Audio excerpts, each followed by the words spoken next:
Puji Tuhan, Bapak Ibu saudara-saudari semuanya, Shalom, Shalom. Siapa yang percaya Tuhan ada di tengah-tengah kita, boleh lambaikan tangan kita, boleh kita berikan tepuk tangan sorak-sorai yang mulia bagi Tuhan. Haleluya. Mari kita mengucap syukur kepada Tuhan untuk kita diberi kesempatan beribadah saat sore hari ini. Sebab itu saya ajak mari kita satukan hati kita untuk kita memulai ibadah kita di dalam doa. Mari kita bersama-sama berdoa. Sungguh kami mengucap syukur buat kebaikan-Mu Tuhan. Sungguh kami mengucap syukur buat penyertaan-Mu. Sungguh kami mengucap syukur buat setiap anugerah demi anugerah yang Kau berikan bagi kami berlimpah-limpah Tuhan. Sebab itu Tuhan, saat ini Tuhan kami boleh datang beribadah kepada-Mu, itu semua hanya karena kemurahan-Mu bagi hidup kami. Sebab itu Tuhan, kami mau datang bersorak-sorai di hadapan-Mu. Kami mau datang sujud menyembah ke hadapan-Mu. Bahkan kami mau merenungkan firman-Mu. Kami mau membuka hati kami untuk kami dibentuk sesuai dengan isi hati-Mu bagi kami Tuhan. Terima kasih Tuhan, terima kasih karena Kau mengurapi ibadah kami, memproteksi ibadah kami. Biarlah darah Tuhan menguduskan, menyucikan ibadah kami. Semuanya kami persembahkan hanya untuk hormat kemuliaan nama Tuhan saja. Terima kasih Tuhan, terima kasih. Dan hanya di dalam nama Tuhan Yesus Kristus, setiap kita yang siap beribadah kepada Tuhan, kita semua sama-sama katakan amin. Berikan tepuk tangan sekali lagi, sorak-sorai bagi Tuhan. Tuhan Yesus Kristus.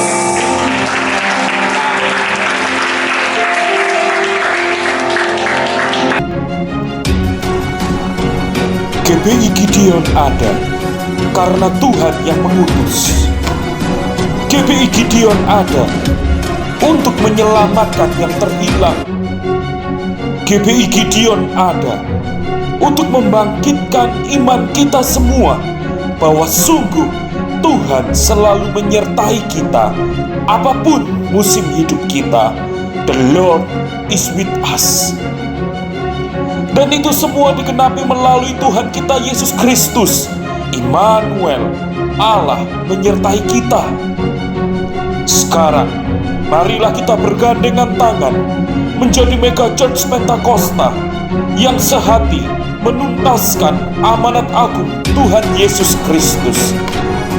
Marilah kita bertumbuh bersama menjadi murid Kristus.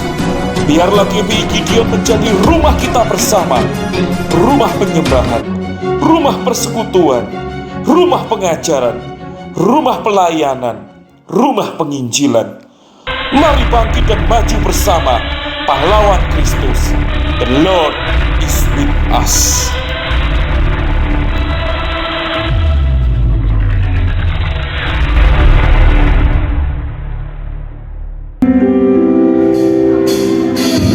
Mari sama-sama kita berdiri, sidang jemaat kasih.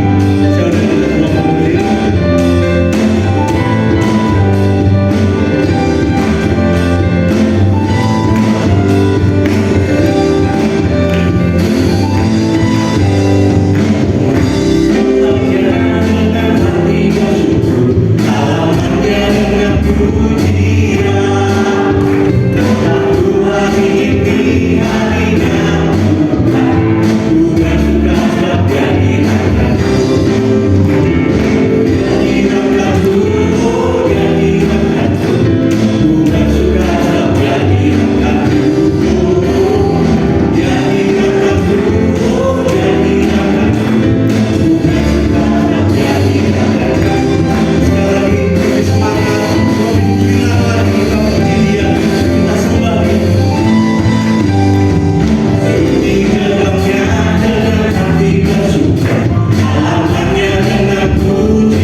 Yang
Ketika kami boleh berkumpul bersama dengan orang-orang yang mengasihi Tuhan, kami boleh memuji dan meninggikan nama-Mu, dan kami boleh dipelihara Tuhan.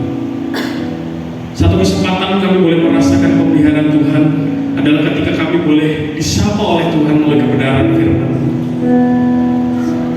Tolong kami ya Bapa, di waktu yang singkat ini, untuk kami belajar apa yang Tuhan rindu untuk Kau sampaikan bagi setiap kami di tempat ini. Kau pakai hamba-Mu Tuhan di tengah segala keterbatasan, kekurangannya, kelemahannya, untuk boleh menjadi berkat bagi setiap kami hadir di tempat ini. Dan kiranya apa yang keluar dari lidah bibir hamba-Mu semua datang daripada Roh Kudus yang lahir daripada hati-Mu Tuhan, sehingga ketika kami mendengarnya, kami boleh diubahkan dan nama Tuhan dipermuliakan. Terima kasih ya Bapak, terima kasih. Kami serahkan waktu meminta tangan Tuhan di dalam tangan-Mu. Di dalam nama Tuhan Yesus Kristus, kami sudah berdoa dan mengucap syukur. Amin. Silakan duduk, saudara sekalian. Shalom.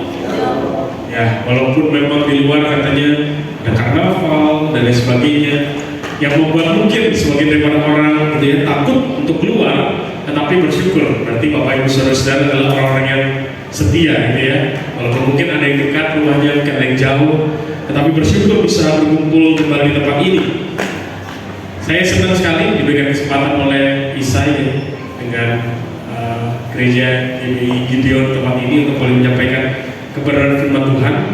Bukan satu hal yang baru bagi saya saudara GBI, karena saya sendiri baptis juga GBI gitu ya saudara ya. Bertumbuh sempat juga di GBI karena waktu kuliah di Jakarta saya sempat ikut di pemuda gitu ya, di GBI Raya 3 di Tangerang gitu ya. Terus kemudian beberapa kali juga ya, di dalam pelayanan saya juga dekat juga dengan GBI. Ketika di Australia kemarin saya juga banyak bantu melayani juga di GBI Survive punya dari Pastor Andi Abarita gitu ya. Dan hari ini punya kesempatan melayani di sini, dan satu ucapan syukur yang luar biasa karena dengan Om Yusa gitu ya. Kita juga saya pernah melayani bersama-sama dengan Om Yusa dan Tante Susan pada waktu itu paduan suara sama-sama ya. Itu saya senang sekali, dan kita sama-sama mau belajar hari ini satu kebenaran Tuhan yang saya berikan judul saudara cukup menarik, yang tidak boleh hilang. Kenapa saya mengajak saudara untuk kita belajar sama bagian firman Tuhan ini? Karena bagi saya pribadi saudara, ketika mendengar pergumulan dari Isai gitu ya, ini membangun sebuah gereja. Ya, Bapak Ibu Saudara adalah bisa dikatakan cikal bakal pekerjaan Tuhan melalui GBI Gideon.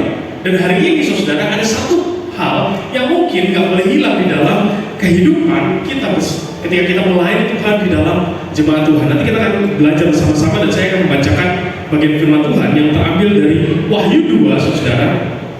Kita boleh lihat Alkitab kita bersama-sama. Wahyu 2 ayat pertama sampai dengan ayat yang ke-7.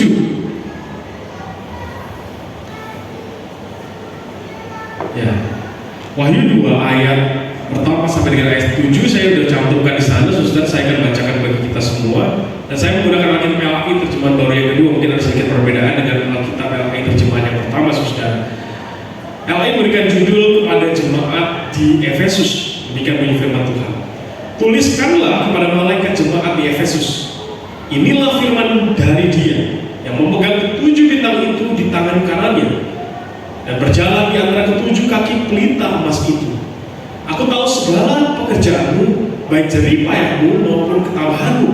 Aku tahu bahwa engkau tidak dapat sabar terhadap orang-orang jahat, bahwa engkau telah memuji mereka yang menyebut dirinya rasul, tetapi yang sebenarnya tidak demikian, bahwa engkau telah mendapati mereka pendusta. Engkau telah tetap tabah, sabar menderita karena namaku, dan tidak mengenal Allah. Meskipun demikian, aku mencela engkau, karena engkau telah meninggalkan kasihmu yang semula. Sebab itu, ingatlah betapa dalamnya engkau telah jatuh. Bertobatlah dan lakukanlah lagi apa yang semula engkau lakukan. Jika tidak demikian, aku akan datang kepadamu dan aku akan mengambil kaki pelitamu dari tempatnya, jikalau engkau tidak bertobat. Tetapi inilah yang ada padamu: engkau membenci segala perbuatan pengikut-pengikut Nikolaus yang juga kubenci. Siapa bertelinga, hendaklah ia mendengarkan apa yang dikatakan Roh kepada jemaat-jemaat. Siapa menang, dia akan kuberi makan dari pohon kehidupan yang ada di Firdaus Allah. Demikian jawab pencari firman Tuhan. Saudara, saya pernah mendengar sebuah berita, saudara. Ketika saya melayani, ketika saya masih mahasiswa teologi, saudara, saya pernah diutus ke salah satu gereja di Kota Pekanbaru, saudara. Pada saat itu kita baru memulai ibadah pada pagi itu, tiba-tiba satu gerombolan anak muda, karena anak muda itu biasanya ibadah di ibadah ketiga kami, kira-kira mungkin jam 10 pagi, saudara. Mereka kemudian datang dan kemudian bilang, kok seru? Ada apa yang seru? Saya tanya gitu. Kemudian dikatakan, itu loh, ada gereja tawuran, saudara. Gereja tawuran. Nah, ini menarik, saudara ya. Nih saya ambil beritanya, ternyata masuk sampai Kompas, saudara. Beritanya gini, saya sensor, saudara, nama gerejanya. Jemaat gereja titik-titik Pekanbaru ricuh, ratusan polisi berjaga-jaga. Nah, ini adalah satu berita yang mencengangkan, menarik gitu ya. Kalau Bapak saudara membaca di dalam beritanya lebih detail, kita akan kaget. Tulisannya, ratusan polisi dari kepolisian resor Kota Pekanbaru berjaga-jaga usai kericuan antar jemaat gereja bla bla bla Pekanbaru. kericuan antar dua pendukung pendeta, kita masih mediasi. Dikatakan seperti itu. Bentrokan terjadi pasca ibadah pukul 8.30 di Tenggarek adanya penolakan pelantikan pendeta baru menggantikan pendeta yang lama, saudara. Jadi ada permasalahan pergantian pendeta, saudara. Tapi kemudian mereka ribut, ricuh. Bahkan saudara, kalau saudara melihat beritanya, gitu ya, cukup mengerikan. Ada orang sampai luka-luka, saudara, di jemaat itu. Bahkan di sana, ketika saya melayani di sana, saudara, itu teman-teman pemuda mereka bilang kayak gini, itu sampai lempar-lemparan kursi loh. Bayangin saudara, GBI Gideon setelah ibadah pulang sudah lempar-lemparan kursi. Tapi nggak berhenti sampai di sana, saudara. Itu tanggal berapa ya? Bulan 3 2014. Terus kemudian terulang lagi, saudara, di bulan Mei. Oh ya, notabene, saudara, tambahannya. Ketika hal itu terjadi yang pertama kali, saudara, mereka sebetulnya baru selesai ibadah Paskah. Bayangin, baru selesai ibadah Paskah, tiba-tiba ricuh, berantem, ribut, saudara. Padahal mereka baru merasakan kasih Tuhan, diingatkan Tuhan itu mati loh buat kita. Supaya apa? Supaya kita yang tadinya tidak mengenal Tuhan, yang tadi jauh pada Tuhan, kemudian mendapatkan keselamatan. Yohanes 3:16, karena begitu besar kasih Allah akan dunia ini, ada kasih Allah yang begitu besar, saudara, sehingga Dia mengaruniakan anak yang tunggal. Tetapi anak-anaknya yang selanjutnya, saudara, di dunia ini ribut, berantem. Ini lanjutan lagi. Dua kubu jemaat yang sama, saudara, bentrok di Pekanbaru. Tambahan, pendeta terluka, saudara. Saya habis khotbah pulang bodong-bodong. Bayangkan ya, ini datang rapi, pakai jas, pulang jasnya robek, muka bonyok dan lain sebagainya. Di situ katakan, biasanya kebaktian jemaat Protestan di sebuah gereja berlangsung dengan khidmat dan penuh damai. Katakan, dengan membawa Injil. Namun hal itu tidak terjadi pada sekelompok gereja. Dikatakan puluhan jemaat yang menolak pemimpin baru atau pendeta di gereja tersebut membawa puluhan alat tumpul ke dalam tempat suci umat Kristiani itu. Minggu 15 Mei 2016, saudara. Bayangkan mereka datang ke gereja, itu bawa benda tumpul, saudara. Bambu, gitu ya. Mungkin ada yang bawa raket, bertanding badminton atau apa, saudara. Tapi enggak, buat tawuran setelah gereja. Bayangin, saudara, kan mereka artinya ketika berangkat ke gereja, hati mereka bukan hati yang mau mencari Tuhan, hati yang mau tawuran, saudara. Bukan mencari Tuhan, tapi mau tawuran. Itu adalah hal yang mengerikan. Bahkan di bagian terakhir sudah dikatakan, akibat kejadian ini puluhan jemaat dari kedua belah pihak mengalami luka dan memar di bagian tubuhnya. Namun bentrok tak berujung maut karena ratusan polisi datang menetralkan keadaan. Bayangkan, saudara, pulang-pulang jemaatnya bodoh juga. Bukan mendapat berkat, bukan mendapat firman Tuhan, bukan hidupnya diubahkan, saudara. Saat yang tadi cantik, gitu ya, jadi bonyok. Yang tadi gantel, belepotan karena berdarah dan lain sebagainya, saudara. Ini adalah hal yang menyedihkan bagi saya, saudara. Padahal firman Tuhan katakan seperti ini dalam Yohanes 13 ayat 35. Dengan demikian semua orang akan tahu bahwa kamu adalah murid-muridku jikalau kamu saling mengasihi. Jadi pertanyaan bagi kita, mereka itu jemaat siapa? Mereka murid-murid siapa, saudara? Apakah murid-murid Kristus atau murid-murid pendeta yang ada di dunia, saudara? Kalau mereka tidak saling mengasihi, mereka bukan murid Kristus. Ketika mereka bisa mengasihi, orang-orang akan tahu, oh itu loh orang Kristen. Tapi saya, saudara, berita yang tadi kebalikannya. Bukan mereka datang dengan sukacita, tapi mereka menjadi contoh bagi orang-orang lain. Bahkan justru bagi kota ini, saudara, bisa dikatakan kota yang bukan banyak orang-orang Kristen. Jadi banyak orang-orang tidak mengenal Tuhan dan harusnya gereja itu menjadi kesaksian. Tetapi kesaksian yang ditunjukkan bukan kesaksian yang menunjukkan kasih, menunjukkan kebaikan mereka, menunjukkan siapa Tuhan mereka, tetapi kebalikannya. Mungkin bagi orang-orang yang tidak mengenal Tuhan, lihat keadaan ini, mereka berpikir, oh apa bedanya aku dengan agama Kristen? Sama aja kok. Kalau ada masalah ribut juga dan lain sebagainya, saudara. Tetapi apa yang kita belajar hari ini, saudara, itu berbeda. Nanti kita akan lihat bersama-sama, saudara. Yang pertama kita akan lihat dulu siapa sih jemaat Efesus, saudara. Karena di sini yang disinggung pertama kali, saudara, 7 jemaat yang Tuhan Yesus singgung di dalam kitab Wahyu yang ditulis oleh Yohanes, saudara, adalah jemaat di Efesus. Efesus ini adalah kota yang begitu besar, bahkan dikatakan dalam kehidupan orang-orang Romawi pada masa itu, ini adalah kota keempat atau ketiga terbesar pada masa itu. Penduduknya kira-kira 250.000 orang, saudara. Begitu banyak. Mungkin kalau dibandingin sama Indonesia atau satu kota di Indonesia itu dikit, tapi pada masa itu, saudara, itu begitu besar. Bahkan dikatakan ini bukan kota biasa, ini kota internasional. Kenapa kota internasional? Karena begitu banyak orang-orang datang dari luar kota Efesus. Mereka datang untuk apa, saudara? Untuk menyembah dewi yang namanya Dewi Artemis, dewi Yunani, dewi Romawi, saudara. Dia adalah dewi kesuburan sebetulnya. Dan mereka datang untuk menyembah Dewi Artemis itu.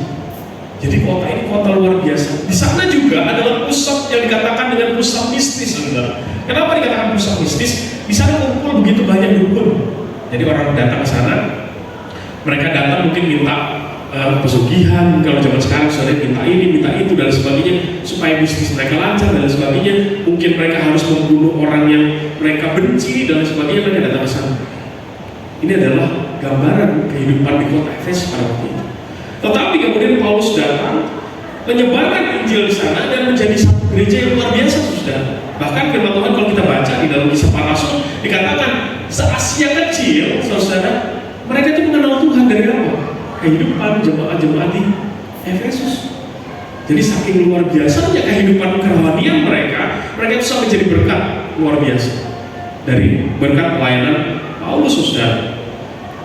Bahkan Tuhan Yesus sendiri di bagian firman Tuhan itu memuji begitu banyak kebaikan-kebaikan dari Efesus. Ketika Yohanes menulis bagian firman Tuhan ini, saudara, kira-kira gereja di Efesus itu umurnya 35 tahun. Kita nggak tahu, saudara, GBI Gideon 35 tahun ke depan.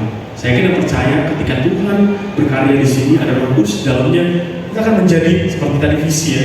Di dalam video tadi dikatakan akan menjadi mega church Pentakosta di Indonesia. Dan kita amini itu, amin, saudara. Dan kita rindukan itu terjadi. Saya yakin dan percaya pada waktu itu, saudara, jemaat Efesus, gereja di Efesus bisa dikatakan sebagai mega church. Kenapa? Mereka itu bukan cuma sekedar dikenal karena kehidupan keimanan mereka, bukan karena dikenal karena penginjilan mereka, tapi mereka juga dikenal karena mereka juga rela berbagi buat gereja-gereja yang lain untuk bertumbuh, saudara. Jadi saya katakan Efesus ini jemaat mega church juga pada masanya. Mereka dipuji oleh Tuhan Yesus. Kenapa? Yang pertama karena ketekunannya. Begitu banyak, saudara, orang Kristen yang mengatakan diri Kristen tapi mereka tidak tekun. Tidak takut beribadah, hujan sedikit, berangkatlah, gak apa-apa sekali-sekali hari Minggu. Ada pelayanan, aduh besok kegiatan di kantor banyak, gak usah gereja dulu deh, bilang saya gantiin deh, kalau gak bisa pelayanan dan lain sebagainya. Tapi cuma di Efesus ini tekun, saudara. Mereka dikatakan mau berjerilah. Berapa banyak, saudara, orang Kristen yang di dalam kehidupan Kristenan mereka mau berjadilah bagi Tuhan. Saya, saudara, dulu ya sebelum bertobat itu ya, bisa dikatakan orang Kristen yang setengah-setengah. Jangankan tekun beribadah, saudara, yang berjerilah itu kadang-kadang mau datang ke gereja itu terlambat dulu, udah datang ke gereja terlambat. Kalau udah jamnya khotbah udah malas dengerin khotbah, turun ke bawah.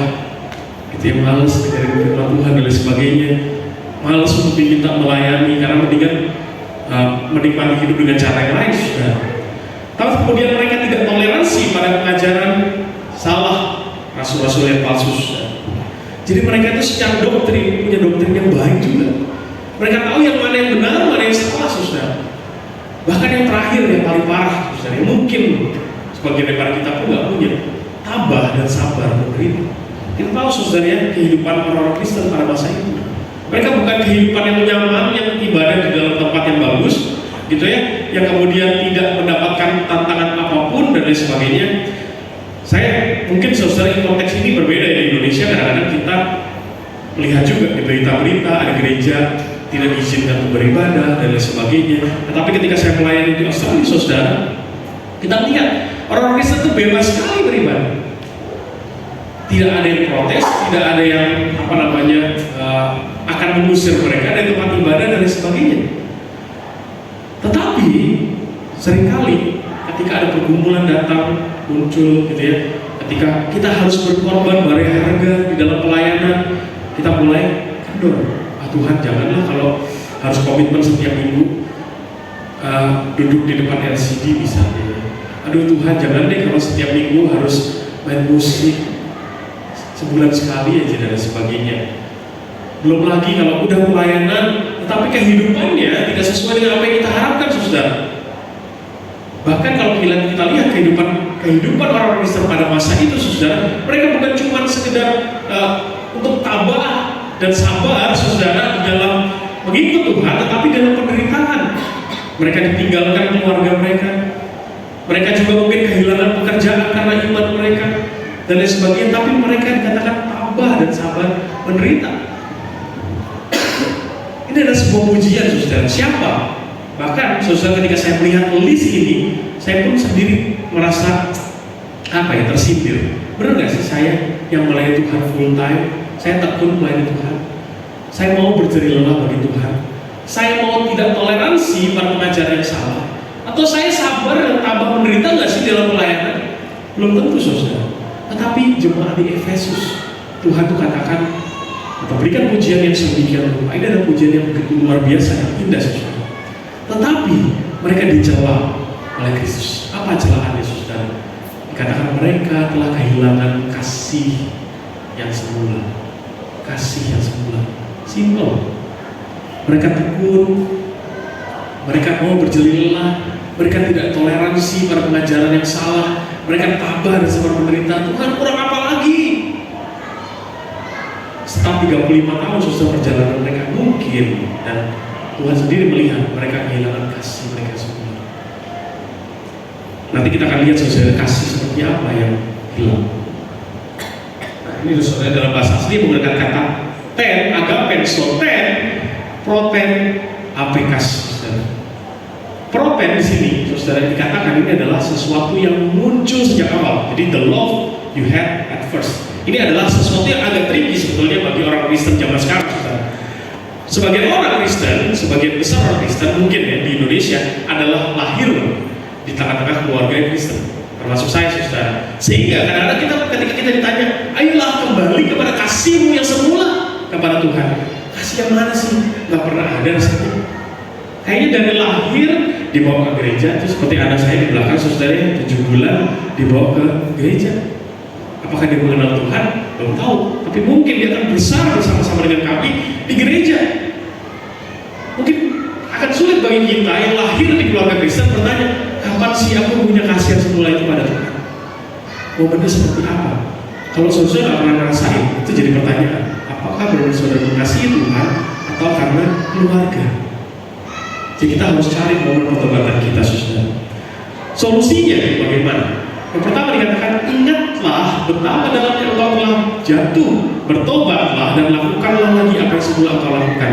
Dikatakan ingat, bertobat, lakukan. Ada 3 kata kerja, saudara, supaya mereka bisa diterima oleh Tuhan. Nah, ini adalah hal yang kadang-kadang tricky, saudara. Banyak orang yang nggak bisa bertobat dalam kehidupan. Kenapa? Karena mereka nggak ingat tentang apa yang mereka sudah lakukan. Banyak orang, saudara, ketika mereka berkata, aduh, aku harus bertobat dari apa? Kita nggak sadar kalau kita ini punya salah, saudara. Ingat, ketika kita ingat kita siapa, kita berdosa, kita bisa bertobat. Ketika kita bisa bertobat, saudara, kita bisa melakukan apa yang harusnya kita lakukan. Kalau dalam konteks ini, saudara, melakukan lagi apa yang semula engkau lakukan. Mengasihi, kasih yang semula, saudara. Nah, yang menarik, saudara, di dalamnya itu ada hukuman. Kalau mereka tidak bertobat, Tuhan kasih hukuman. Jika tidak demikian, aku akan datang mengambil kaki pelitamu dari tempatnya. Jikalau engkau tidak bertobat. Nah, ini menarik, saudara. Hukumannya apa? Diambil kaki pelitanya dari tempatnya. Apa maksudnya, saudara? Berita ini diberikan kepada jemaat Tuhan di Efesus, saudara. Jadi targetnya adalah gereja, sebetulnya. Gereja dipanggil untuk menjadi berkat. Jadi gambarnya adalah ketika ada kaki dia itu ada 7 lampu atau 7 nyala api di atasnya.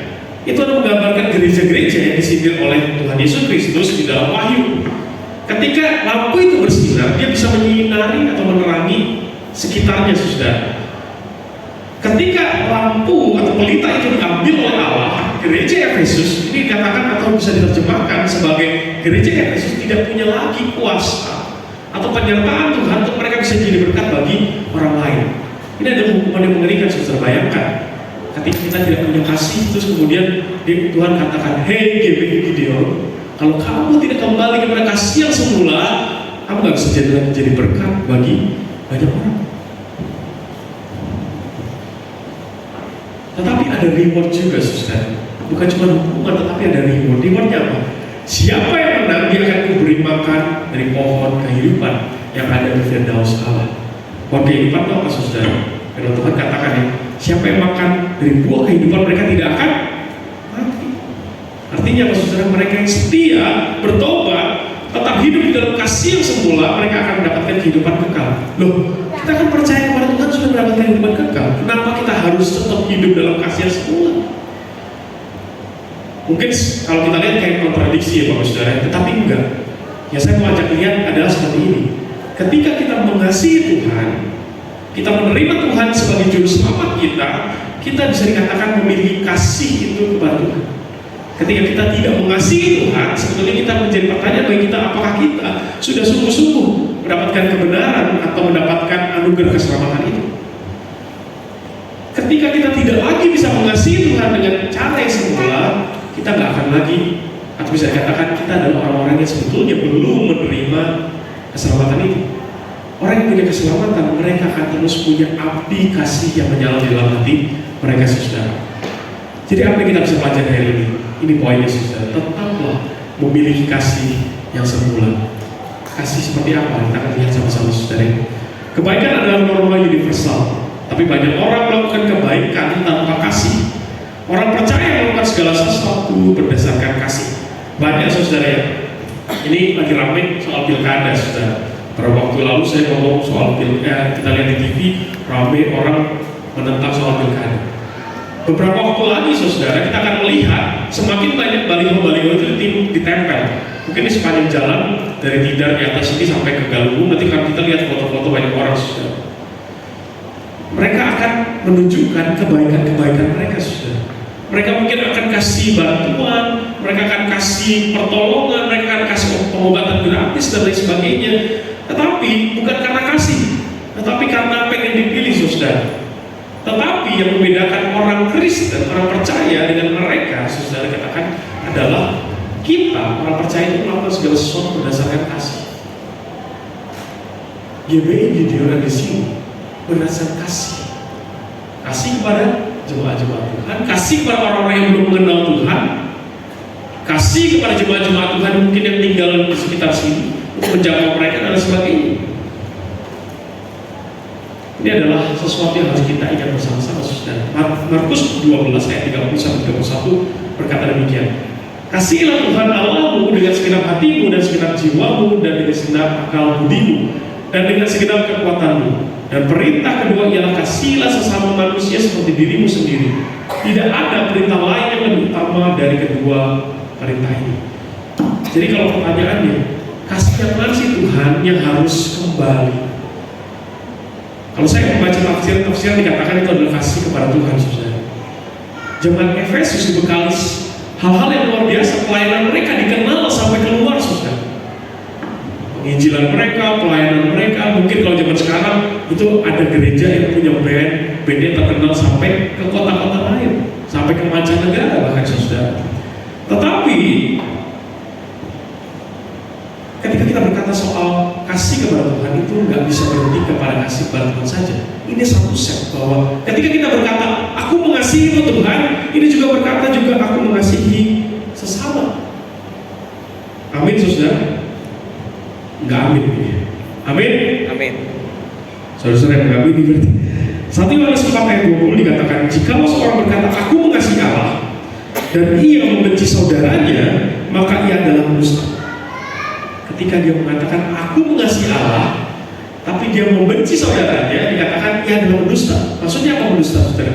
Berarti dia berkata bohong bahwa dia mengasihi Allah.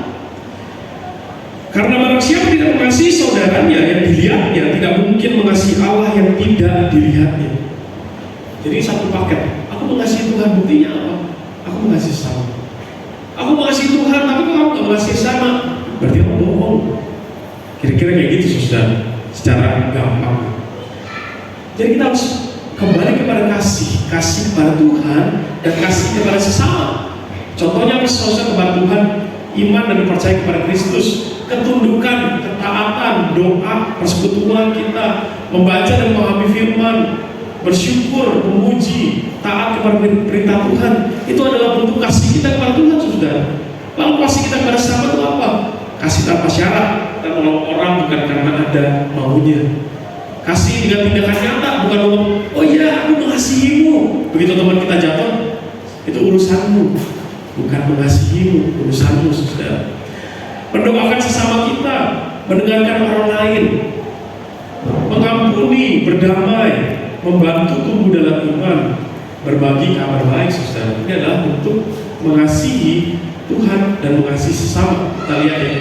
Jadi kalau kita lihat bagian-bagian ini ada sesuatu yang mungkin kita belum bisa melakukannya, kita harus berusaha untuk kembali kepada kasih yang semula ini. Apakah pesan ini untuk gereja saja, saudara? Saya tulis tidak mungkin ada gereja yang mengasihi tanpa individu yang mengasihi di dalamnya. Tidak ada gereja bisa mengasihi tanpa individu yang bisa mengasihi di dalamnya. Kalau enggak itu bohong, saudara. Oh iya di gereja baik-baik gitu ya, di belakang ngomongin.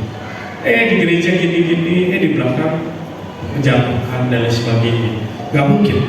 Atau bisa katakan ini, gak apa-apa aku dalam gereja, aku jemaat gereja GBI Gideon. GBI Gideon itu gereja yang mengasihi. Nah, tapi dalam kehidupan kita di luar sana, kita bukan menjadi orang yang mengasihi orang lain, saudara.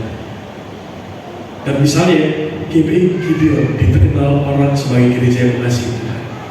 Tetapi di luar, secara individu kita dikenal sebagai orang-orang yang memecah belah orang lain, yang menjatuhkan orang lain, yang memfitnah orang lain. Gak akan mungkin, saudara, gereja itu bisa menjadi gereja yang mengasihi Tuhan kalau di dalamnya tidak ada orang-orang yang mengasihi. Salah satu bentuk, saudara, untuk bisa menunjukkan kasih kita kepada sesama adalah dengan evangelism.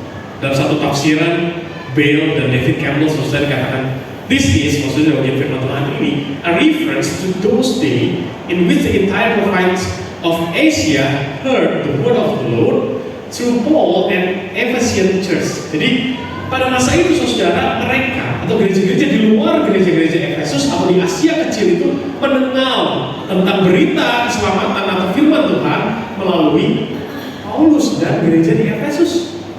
Jadi mereka itu dikenal, kasihnya dikenal pertama-tama sebelum 35 tahun, saudara, karena mereka itu memberitakan Injil kepada orang lain. Bagaimana dengan kehidupan gereja pada masa ini? Saya mencoba ketika kemarin sedang ada studi juga di Australia, saudara, saya membuat sebuah paper tentang bagaimana pertumbuhan gereja khususnya di Indonesia. Beberapa gereja di Indonesia sudah dikatakan ada satu artikel di internet, saya nggak akan tampilkan di situ gerejanya apa juga. Dikatakan seperti ini, ada dua hal yang membuat gereja mereka itu bertumbuh secara kuantitas. Yang pertama, saudara, dikatakan pemimpin gerejanya kelahiran. Kalau ada yang lahiran, saudara, jemaatnya nambah satu. Kedua, saudara, menikah. Ada yang menikah dengan jemaat dari gereja yang lain, atau yang orang belum percaya mungkin dibawa ke gereja, bertambah, saudara. Tetapi ditanya lagi, setelah itu apa? Gak ada. Gak ada lagi, saudara. Mereka kehilangan semangat untuk memberitakan Injil. Padahal, saudara, kalau kita melihat bahwa Tuhan itu bekerja itu melalui, atau gereja bisa ada itu karena kasih siapa? Kasih siapa, saudara? Kasih daripada Tuhan. Kalau nggak ada kasih daripada Tuhan, kita nggak akan ada namanya gereja, saudara. Makanya itu kan tadi saya katakan 2:3-16, karena begitu besar kasih Allah bagi dunia ini, Dia mengaruniakan anaknya yang tunggal buat kita, saudara. Lalu apa yang kita bisa? Itu karena kasih Allah, saudara. Karena kasih Allah, anak itu boleh diberikan bagi kita. Semua orang yang menerima kasih Allah, menerima anak-anak yang tunggal itu, jadi satu komunitas yang namanya gereja. Berarti gereja diinisiasi oleh kasih Allah. Sehingga motornya saudara harusnya kasih Allah. Tetapi pada kenyataannya saudara, dalam kehidupan kita bergereja, kadang-kadang kalau saya senang saudara di gereja-gereja yang sedang merintis, kasihnya itu luar biasa besar. Saling memperhatikan, saling mendoakan, saling mengunjungi, saling menguatkan karena jumlahnya belum banyak saudara.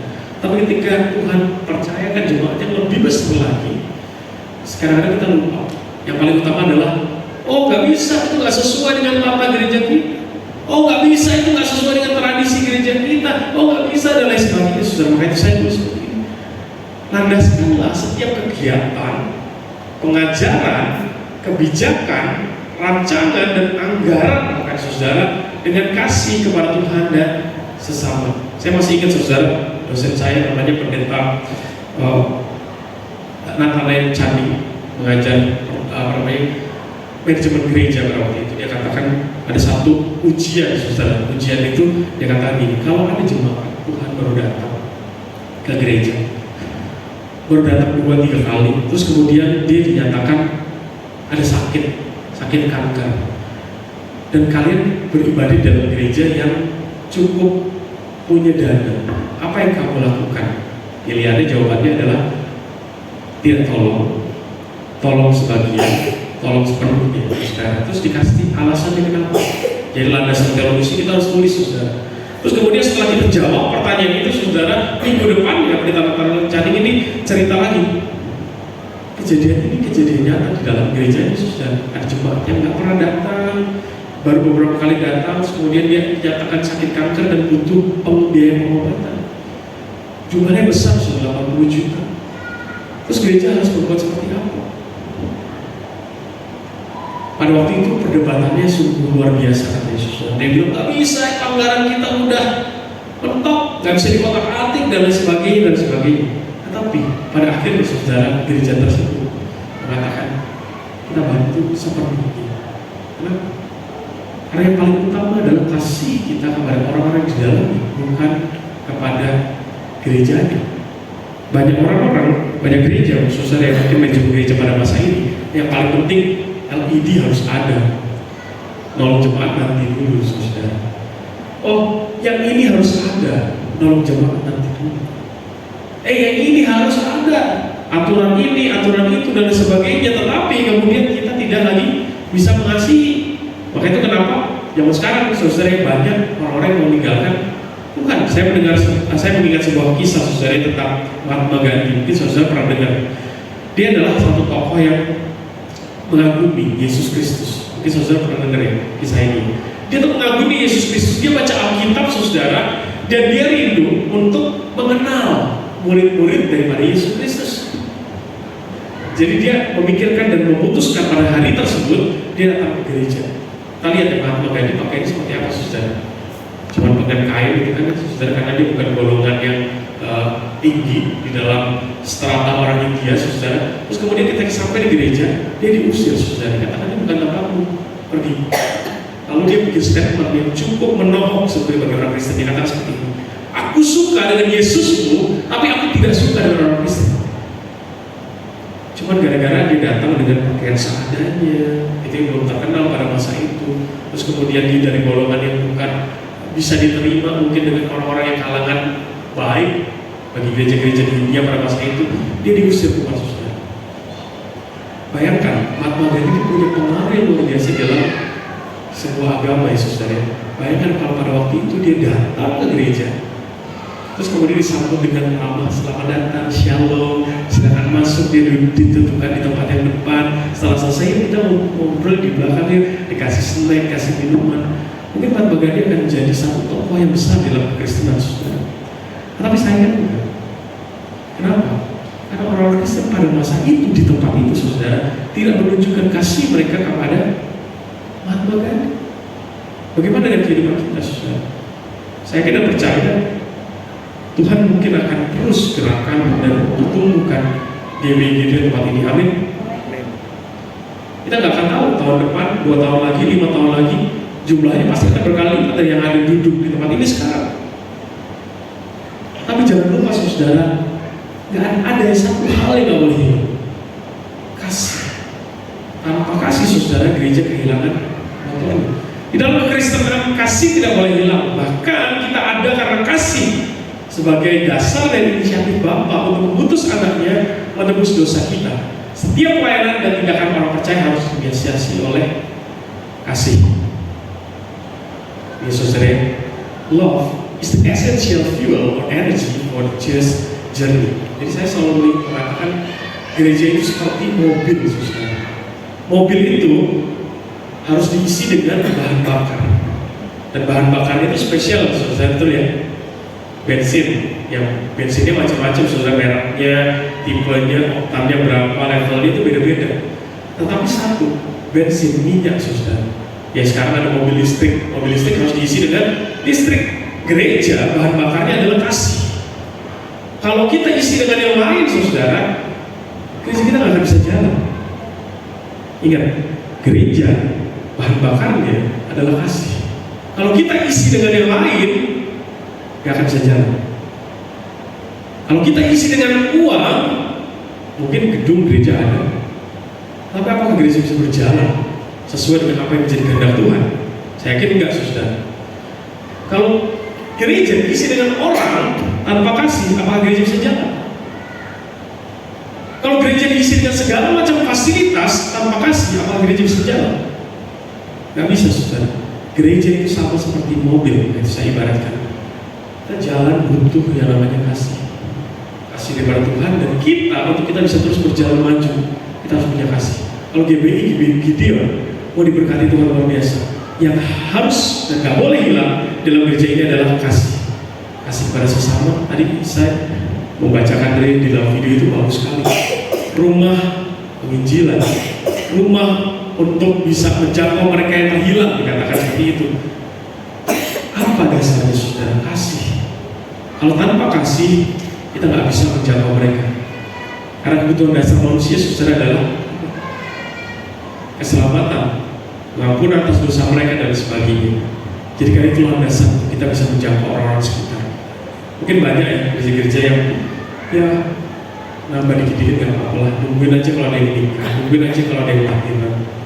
Ayo saudara, kita kobarkan terus semangat kasih kita dengan cara apa? Kita lihat di sekeliling kita, ada orang yang belum percaya kepada Tuhan.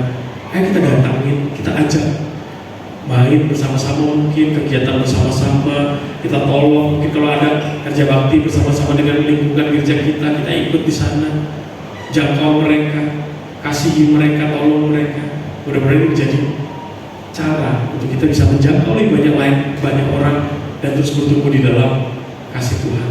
Mudah-mudahan saudara Roh Kudus boleh memimpin kita untuk kita bisa bertumbuh menjadi gereja yang mengasihi Tuhan, yang mengasihi sesama, dan Tuhan boleh pakai GBI Gideon semakin luar biasa lagi di masa yang akan datang. Amin. Mari kita tundukkan kepala kita berdoa. Allah Bapa kami yang begitu mengasihi kami. Kami bersyukur Tuhan hari ini kami boleh belajar dari satu jemaat di Efesus yang Tuhan berikan karunia yang luar biasa. Tuhan berikan talenta yang luar biasa. Tetapi dari gereja yang sedemikian hebat, kami boleh melihat juga Tuhan menegur mereka karena mereka kehilangan kasihan semua. Tuhan, kami rindu, kami bertumbuh di dalam gereja yang GBI Gideon ini bersama-sama dengan kasih Tuhan, dengan kasih kepada Tuhan, juga dengan kasih kepada sesama, supaya kami terus boleh bertumbuh menjadi gereja yang mengasihi Tuhan.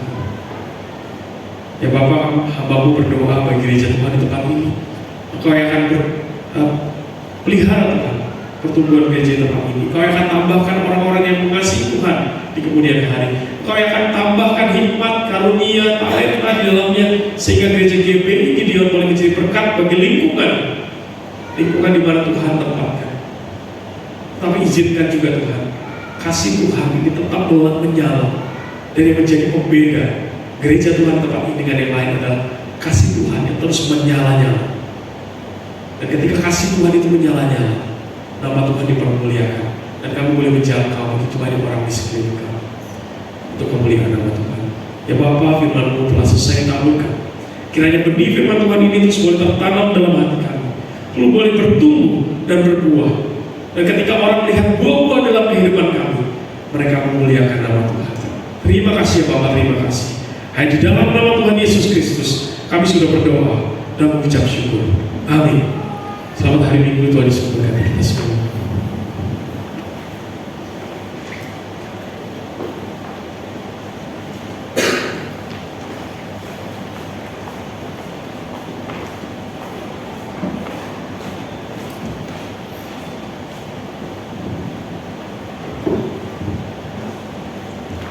Mari kita siapkan hati kita untuk menerima perjamuan kudus. Bagi sidang jemaat yang belum menerima perjamuan, boleh lambaikan tangan.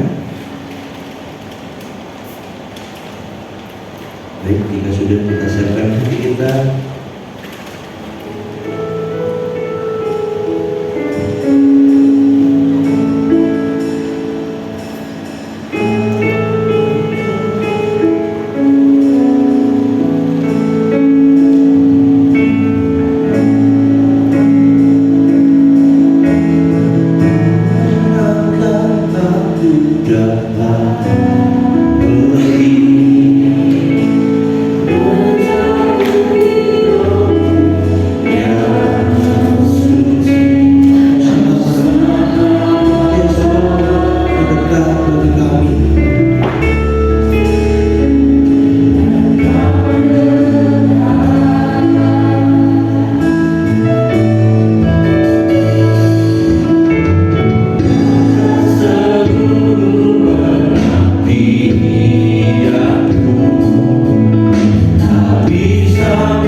ada yang belum terlayani.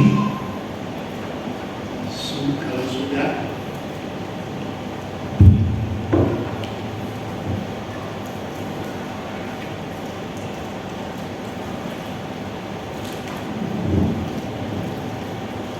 kita angkat roti dengan tangan kanan kita masing-masing.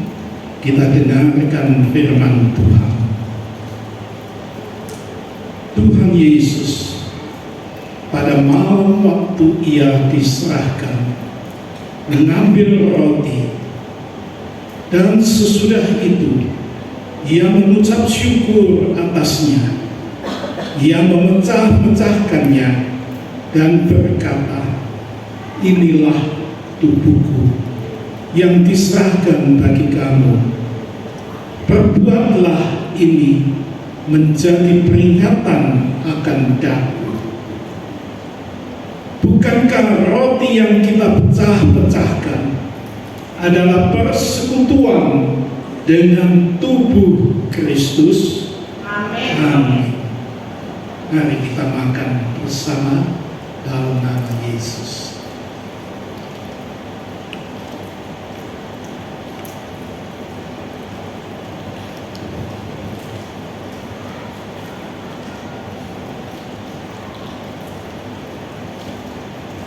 kita angkat cawan kita junjung tinggi-tinggi, dan kita dengarkan firman Tuhan. Demikian juga ia mengambil cawan sesudah makan, lalu berkata, cawan ini adalah perjanjian baru yang dimeteraikan oleh darahku. Perbuatlah ini setiap kali kamu meminumnya, menjadi peringatan akan daku.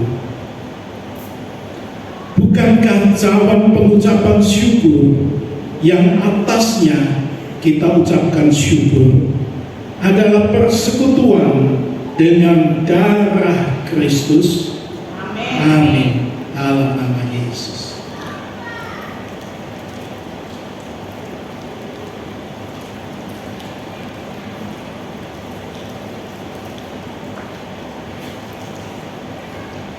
Firman Tuhan berkata, setiap kali kamu makan roti ini dan minum cawan ini, kamu memberitakan kematian Tuhan sampai Ia datang.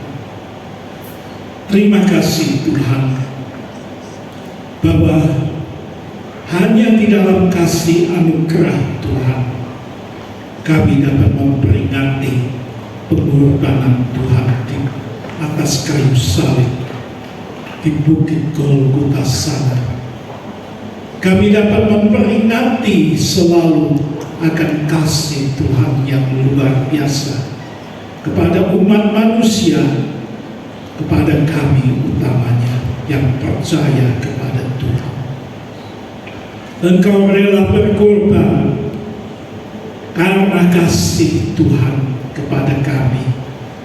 Engkau rela disalib dan mati di atas kayu salib sana karena kasih Tuhan, untuk menyelamatkan umat manusia yang percaya kepada Tuhan. Tuhan, Engkau di atas kayu salib sana menderita dan mati untuk menebus dosa dan salah kami. Engkau di atas kayu salib sana mati untuk mengasihi kami. Tuhan, ajari kami untuk mengasihi Tuhan. Kami yang sudah menerima kasih Tuhan, menerima kasih anugerah Tuhan. Tuhan, supaya sekali-kali kami jangan sampai meninggalkan kasih yang semula, tapi kasih yang awal yang kami dapat daripada Tuhan itu selalu membara di dalam hati kami, dalam kehidupan kami, untuk mengasihi Tuhan dan mengasihi sesama, supaya kami hidup dekat dengan Tuhan, intim dengan Tuhan, dan Tuhan kami juga dapat mengasihi sesama di dalam kasih Kristus. Tuhan, jadikan kami manusia-manusia yang penuh kasih di dalam hati kami, karena Engkau yang mengasihi kami lebih dahulu. Terima kasih Tuhan, terima kasih Tuhan. Hamba-Mu yang sudah menyampaikan firman, kiranya urapan Roh Kudus menyertai hamba-Mu ini lebih jauh, supaya pelayanan demi pelayanan yang akan datang sungguh-sungguh mencerminkan kebenaran firman Allah dan mengungkapkan kasih Kristus kepada umat manusia, supaya pelayanannya sungguh-sungguh memberkati jemaat yang dilayaninya. Terima kasih. Berkati istri, berkati anaknya yang masih baby itu. Tuhan, berkati kedua orang tuanya juga, supaya kasih Allah memeliharakan hidup mereka seumur hidup masing-masing, dan mereka tetap setia kepada Tuhan dan tetap melayani Tuhan Terima kasih. Berkati kami semua juga yang sudah bersekutu di dalam tubuh dan darah Tuhan. Terima kasih. Dalam nama Yesus Tuhan kami berdoa. Amin. Silakan duduk.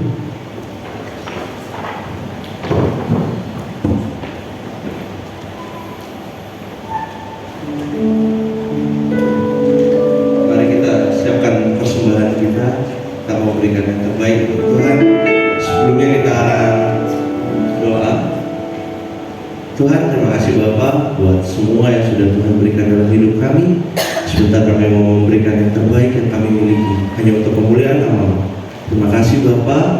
Kami serahkan semua dalam tangan-Mu, dalam nama Tuhan Yesus. Kami mengucap syukur dan berdoa. Amin.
Tuhan sudah memimpin, Tuhan sudah memberkati kami semuanya.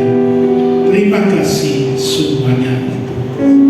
Berkati hamba-hamba-Mu yang sudah melayani Tuhan, WL Singers, pemusik, terutama hamba-Mu yang sudah menyampaikan firman Tuhan, juga pelayan-pelayan lain yang sudah mendukung berjalan lancarnya ibadah ini. Tuhan berkati mereka semuanya. Tuhan, Engkau memakai hamba-hamba-Mu ini di bidangnya masing-masing, supaya mereka tetap menjadi hamba Tuhan yang setia melayani Tuhan, setia melayani gereja Tuhan, supaya banyak jiwa dimenangkan, banyak jiwa diberkati melalui pelayanan ini. Karena melalui pelayanan ini mereka menghadirkan Tuhan di tengah-tengah umat-Mu. Tuhan memberkati semuanya. Terima kasih Tuhan. Kepada jemaat Tuhan yang sudah hadir, mohon Tuhan berkati segala kebutuhan hidup mereka masing-masing. Mereka yang studi, supaya mereka dapat menyelesaikan studinya dengan baik. Mereka yang bekerja, mereka dapat menyelesaikan tugas kerja masing-masing dengan berhasil. Mereka yang berusaha, diberkati usahanya masing-masing. Tuhan, kami juga berdoa buat mereka yang sakit. Tuhan, Engkau berkenan menjamah mereka satu persatu, utamanya mereka yang terkendala pada hari ini karena tubuhnya yang lemah. Tuhan, lawat mereka satu persatu, jawab jamah mereka Tuhan, sembuhkan di dalam kuasa darah Tuhan. Terima kasih Tuhan kepada mereka yang saat ini dalam pencobaan, Engkau tolong Tuhan supaya mereka kuat imannya. Mereka tidak takut pada pencobaan yang menggelisahkan, yang melemahkan tubuh mereka, iman mereka. Sebaliknya Roh Kudus justru meneguhkan iman mereka untuk di dalam Tuhan mereka pada waktunya berkemenangan untuk mengatasi segala cobaan hidup itu. Terima kasih Tuhan, peliharakan jemaat Tuhan di dalam kasih setia Tuhan. Kini kami mohonkan berkat Tuhan atas sidang jemaat Tuhan GPI Gideon. Saudara-saudara yang dikasihi oleh Tuhan Yesus, pulanglah dengan membawa berkat kasih anugerah daripada Bapa yang di surga, membawa pulang keselamatan, sukacita, dan damai sejahtera daripada Tuhan kita Yesus Kristus. Dan kiranya persekutuan di dalam Roh Kudus menyertai kita semuanya, mulai saat ini sampai Maranatha Tuhan Yesus datang kedua kalinya. Terpujilah Bapa, Putra, dan Roh Kudus. Di dalam nama Tuhan Yesus Kristus kami naikkan doa dan syukur